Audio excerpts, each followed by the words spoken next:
Hola, saludos amigos, bienvenidos a mi canal. Durante los últimos miles de años, la historia de la humanidad ha estado marcada por los enfrentamientos habidos entre dos grandes órdenes secretas, la Hermandad del Dragón Blanco, nacida en el continente de Mu, y la Hermandad del Dragón Negro, de origen atlante. Antes de que Mu desapareciera en una batalla sin precedentes, el antiguo conocimiento fue preservado, archivado en un enorme disco de oro y ocultado en América, en un área montañosa de la selva de Perú, en una ciudad subterránea situada bajo la meseta de Pantiacoya, cerca del Manu, en Madre de Dios. Por este motivo, los miembros de la Hermandad del Dragón Blanco, es decir, los custodios del disco solar, son conocidos por los nativos de Perú como los guardianes primeros y considerados los fundadores del Parque Nacional del Man. Ellos custodian los anales de su antigua cultura ya desaparecida en esa ciudad subterránea, la cual también es conocida como Paititi o El Dorado. En un momento dado, los guardianes primeros decidieron salir a la superficie para crear en ella su imperio solar. Conocidos como Incas, primero iniciaron una expedición que se internó en la selva de Madre de Dios, construyendo un camino ancho y empedrado que conducía hasta la ciudad de Cusco. Esto permitió la circulación de ingentes cantidades de oro, incluido el gran disco solar, el cual salió de Paititi y con el que decoraron Coricancha. Los incas también construyeron un segundo camino que unió Paititi con Machu Picchu y un tercero que conducía hasta Cajamarca, en Quito. Fue de esta manera como el antiguo conocimiento de Mu volvió a brillar en la superficie, y esto de la mano de los sacerdotes incas. Esto fue así hasta el siglo XVI, cuando Atahualpa fue asesinado. Entonces la nobleza inca ordenó que todo el tesoro del imperio fuera trasladado de regreso a Paititi. Poco a poco a ese lugar perdido en medio de la selva fueron llegando desde todos los puntos del imperio, y a modo de éxodo los incas que una vez salieron de la ciudad subterránea, y para que no se extraviaran en la selva fueron guiados por las pintadas que había en las rocas, las cuales les indicaban la dirección que debían seguir. Quien se encargó de poner a buen recaudo el disco solar y los demás pergaminos de conocimiento fue Aramumuru, quien por este motivo fue conocido como el guardián de los pergaminos del conocimiento.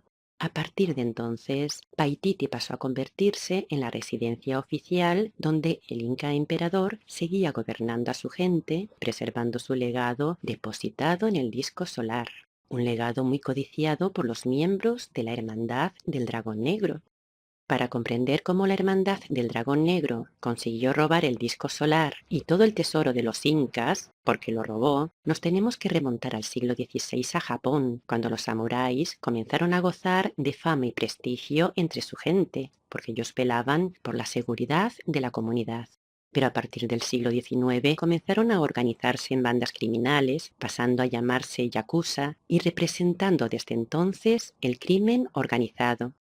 A principios del siglo XX, el samurái Mitsuru Toyama, junto a otros samuráis, fundó la Sociedad del Océano Negro, y esto lo hizo con el objetivo de convertir a Japón en una potencia imperialista que dominara todo el continente asiático. De hecho, el nombre de Océano Negro designa los tres pasos que unen Japón, China y Corea.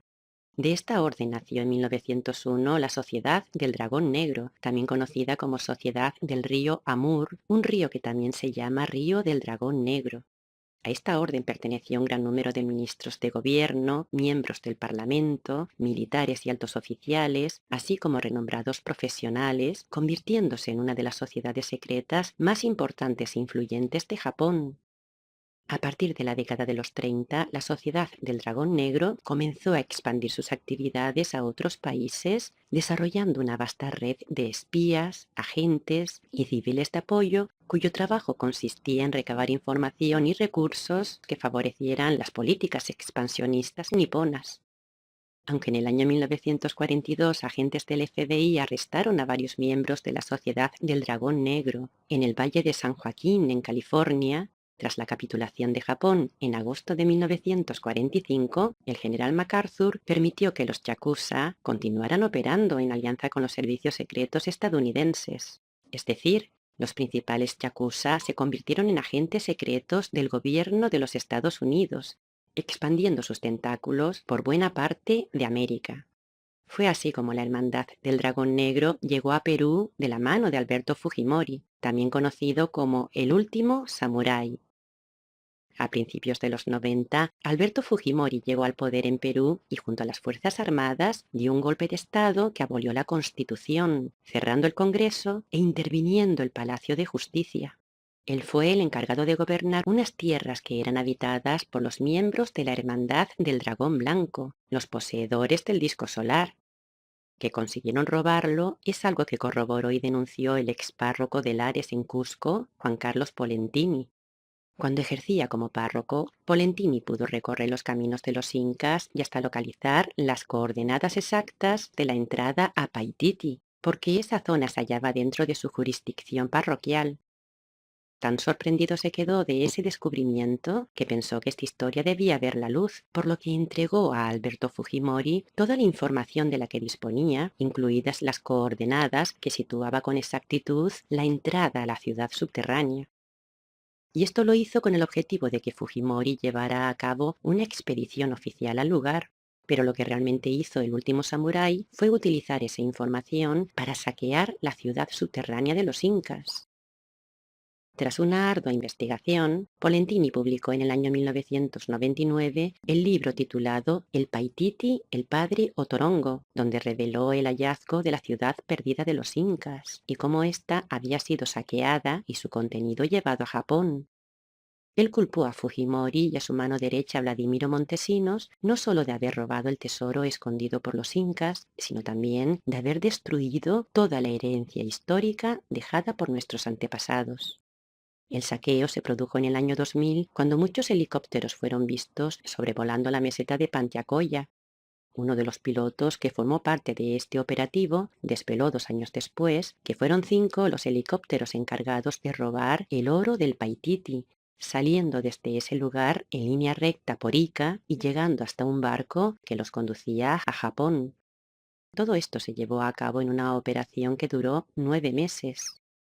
El mismo año del saqueo, es decir, en el año 2000, Alberto Fujimori fue reelegido en las urnas bajo claras evidencias de fraude, una situación que se agravó con el descubrimiento de las corruptelas de su mano derecha, Vladimiro Montesinos, con acusaciones de blanqueo de dinero, narcotráfico, contrabando de armas y asesinato. Con el tiempo, la imagen de Alberto Fujimori se vio afectada mientras los fiscales anunciaban que investigarían las sospechas de blanqueo de capitales y otras irregularidades producidas en su campaña electoral. Aunque Alberto Fujimori fue juzgado y condenado a 25 años de cárcel por diferentes delitos, sin embargo, continuó manejando las riendas de Perú a través de su primogénita Keiko Sofía Fujimori Iguchi.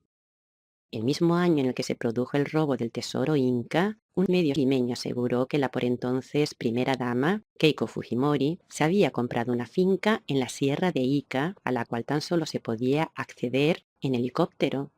Esta noticia fue la que hizo reflexionar a Juan Carlos Polentini, quien cuando regresó al Paititi se quedó impactado por lo que descubrió.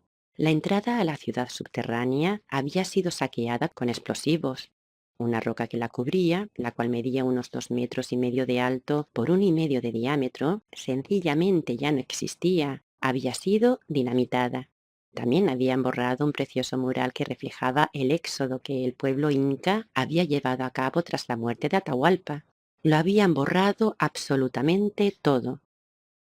En el año 2003, Polentini denunció el robo en la segunda edición de su libro y como prueba adjuntó unas fotografías asegurando que el oro extraído ascendía a unas 2.000 toneladas y que se trataba del más grande saqueo que jamás se había llevado a cabo en Perú.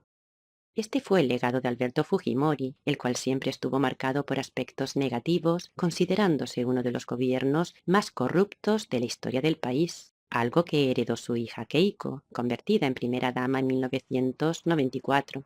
Fue así como Keiko comenzó a postularse para la presidencia de la República con el objetivo de que algún día pudiera relevar a su padre. No resulta extraño que en el año 2018 fuera detenida por cargos de lavado de activos, financiación irregular en sus campañas electorales y escándalos de corrupción, siendo liberada a finales de 2019. De hecho, la orden de detención señalaba que ella lideraba una organización criminal. Como yakuza que es, Keiko lidera un grupo de sicarios que opera de forma maquiavélica, dando órdenes de explotar coches bomba, matando a la gente y llevando a cabo amenazadoras pintadas en las paredes, las cuales anuncian que el comunismo y el marxismo gobernarán, trayendo la pobreza a Perú. Ella también es la cabeza de un cártel de narcotráfico, el cual se haya conectado con Colombia y con Estados Unidos, porque saquear Paititi les permitió tener acceso a los túneles subterráneos que conectan diferentes países, lugares por donde se puede traficar con todo sin que nadie se entere. Es evidente que Keiko odia a las tribus indígenas y a los pobladores descendientes de los incas. Pero aunque es racista y cruel como su padre, los principales medios de comunicación peruanos están a su merced, alabando todas sus acciones y las de su partido, las de sus allegados y otros políticos mafiosos. Sin embargo, es evidente que ha fracasado, porque aunque pretendía ganar de nuevo la presidencia en junio de 2021, sin embargo esta vez las urnas no han estado de su lado, aunque por un mínimo margen. Por este motivo llegó a la Audiencia Nacional para pedir al presidente que solicitara una auditoría internacional, alegando irregularidades en el escrutinio, empeñada en impugnar decenas de mesas de votación con denuncias de fraude para así poder cambiar la balanza a su favor.